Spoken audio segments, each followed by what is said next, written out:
Sziasztok! Ma ilyen kebabízű chipset fogok megkóstolni. Azt volt leírata a csicsibe, de azt csak itt egyen. Box. I get.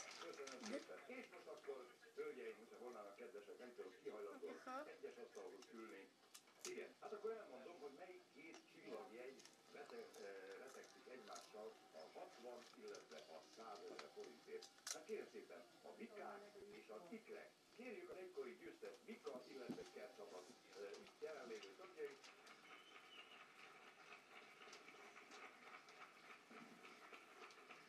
Köszönöm szépen, természetesen az Ikrek között kedves ismerős. Sávús, mit akarsz? Kávé? Nincs, számít, nem adok, menj innen, hülyeskodok, nem kap semmit, elfordult, kifolyott, kész, végán minden, de fölfordultam, megértetted?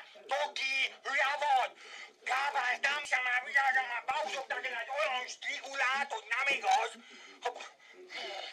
Mi nem jön ide senki? Sanyi, hol vagy? Itt vagyok, védők, én vagyok a király, lőj magad, csása! Az a lényeg, hogy minél több léggömböt durrantsanak ki, ugyanis minden leszúrt léggömb 1 pontot és 5 másodperc ír. Ez az 5 másodpercet meglepni most önöket, el fogom mondani később a maga helyén, mi az 5 másodperc. Melyik csapat volt először tudni?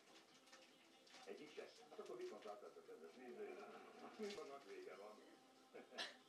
Az egyes, hát tessék, az egyes, ki akar visszatérni? Tessék, parancsolja, ott van a vissza, nyugodtan le lehet tenni a sarkút, kiégni. És minél több lukit durrantson ki, nagyon fontos, minél többet.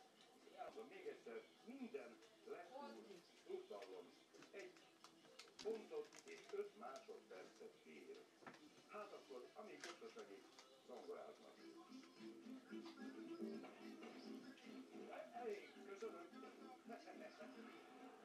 Azt már nem tudom sajnos beleszámítani. Eredetileg 10 léggömb volt.